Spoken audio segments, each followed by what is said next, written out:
Spider-Man is one of Marvel's best superheroes of all time, as well as having one of the best villain lineups too, with Venom, Sandman, Doc Ock, and Green Goblin, as well as having some crazy suit designs, and in my opinion, has one of the best comic runs in all of comic history. And because of that, it probably spawned in a lot of TV shows and movies like Andrew Garfield's Spider-Man, Tobey Maguire's Spider-Man, Spider-Noir, Spider-Man Across the Spideyverse, The Amazing Spider-Man TV show, and Tom Holland's Spider-Man, which in my opinion is the worst iteration of Spider-Man of all time. And today we're going to be discussing on why Tom Holland is the worst Spider-Man to ever touch cinema history, and why his new movie, Brand New Day, can possibly fix that. Anyways, onto the video. When I say no whys, I mean that Tom Holland had no reason to become Spider-Man at all. Take Tobey Maguire for example. See, when he first got bit by the spider, he didn't become Spider-Man instantly. He used his powers for his personal gain, like beating up his longtime bully Flash, or getting money to get a car to impress his crush Mary Jane. None of these had to do with becoming Spider-Man at all, but he became Spider-Man once he let a robber get away because he was being way too arrogant, and because of that, that same robber killed Uncle Ben.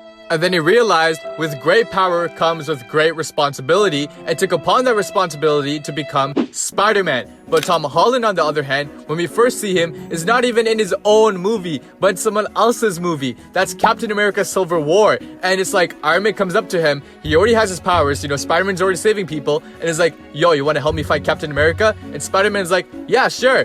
And then boom, that's how we get to know Spider-Man. We don't know why he became Spider-Man. We don't know his internal conflict, what made him took upon that responsibility. We don't know much about him before he became Spider-Man and whatnot. Before Civil War, we don't know anything about him. And we don't know what made him choose that decision to become Spider-Man, unlike Tobey Maguire and Andrew Garfield. I mean, yeah, you can assume the same thing happened with Uncle Ben and him get bit by the spider and all that, but it's like, his story could be different too. See, take Miles Morales for example. He didn't become Spider-Man because he had an Uncle Ben that died or whatnot. He became Spider-Man for his own reasons. Same with Gwen Stacy and all these other Spider-Men, He could have had a different reason, a different scenario, you know what I'm saying? So yeah, Tom Holland had no reason to become Spider-Man. We don't know why he became Spider-Man. When I say over-reliant, I mean that almost all Tom Holland movies rely on other movies to justify them or make them good. And there's two things that almost all Tom Holland movies rely on, and that's their villains and their suits, okay? Starting off with villains, almost all of Tom Holland's movies are like other people's villains, or are just there because of other people. Like, take No Way Home. All of the villains are from other people's movies, like Tobey Maguire and Andrew Garfield. Like, none of them are his. And you can say, what about Mysterio? Isn't that a Tom Holland villain? But it's like, the reason why he became evil has nothing to do with Peter Parker or Spider-Man. See, the reason why he became evil is that he used to work for Iron Man. And he claimed, quote unquote, that Iron Man took his research and all of his technology that he worked hard to build for. And now he wants to use that technology that he has in his research to destroy all soups and become the ultimate soup. Kind of like Syndrome from Incredibles. But notice how that whole backstory had nothing to do with Spider-Man. He just wants to destroy all soups, including Spider-Man. But like, the reason why he became evil had nothing to do with Spider-Man, It's not personal or anything. And the only villain that is actually like valid is Vulture, Vulture is the dad of Spider-Man's girlfriend. So it makes sense, Like, that's the only villain where I'm like, okay, that's Tom Holland's villain, Vulture is actually valid, But it's like, all his other villains are created because of other people, like Iron Man created Mysterio, or they just simply came from other movies like No Way Home. And don't even get me started with the suits. All of his suits are Stark tech, they're all from Tony Stark. Tony Stark made his Homecoming suit, his Far From Home suit, his No Way Home suit, the Iron Spider suit. I could go on forever, He made almost all of his suits.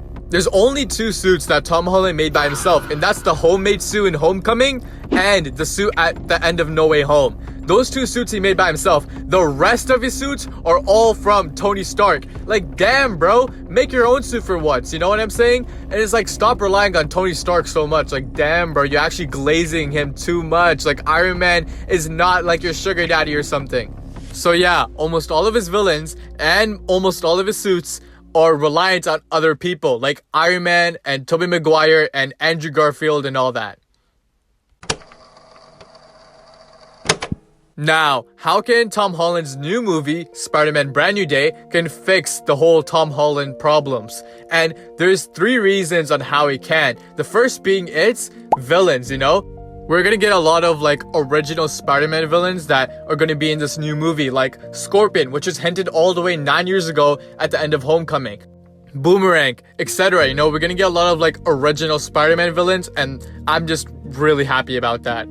Number 2 is that he's gonna get organic web, and I think that's a really cool addition. You know, I feel like that he's changing over time, and as you know, people change, their bodies do change too, like puberty. So it's really nice to see him actually starting to get organic web, and it kind of reminds me about the best Spider-Man of all time, which is Tobey Maguire. You know, he too also had organic web.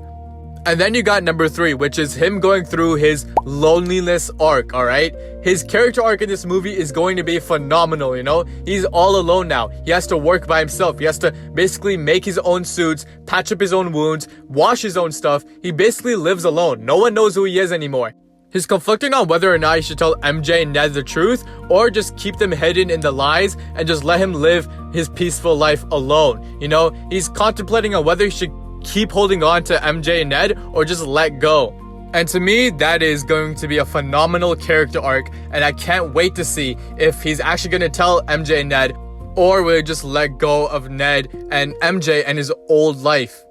As well as the awesome team-ups, like we could potentially see Spider-Man and Daredevil. We already got confirmation of Spider-Man and Punisher and Spider-Man and Hulk, and to me that's going to be really cool. And we might actually get Jean Grey, you know, in that movie. That's going to be crazy. I'm a huge X-Men fan, and I can't wait if they're going to actually do that or not. And I really hope they do, you know. That's going to be so amazing to see if they bring in Jean Grey or Jean Grey's daughter. That would be so fucking crazy. But it also gets me wondering on how this movie will tie into Avengers Doomsday. So, you know, we'll wait and see. I mean, they still haven't released the Avengers Doomsday trailer, and I'm still waiting on that.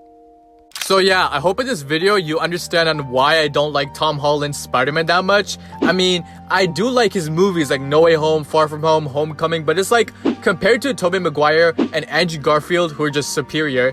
Well, besides TASM 2. TASM 2 is a disgrace. Oh my gosh, that movie is actually so horrible. But anyways, I just cannot wait to see if Brand New Day does fix those problems and we actually get an original Tom Holland Spider-Man villain. And not just some villain from Daredevil, from Iron Man, from Tobey Maguire, or like Andrew Garfield's movies, you know, just an original Spider-Man villain. Like we did with Vulture, you know? That was really good.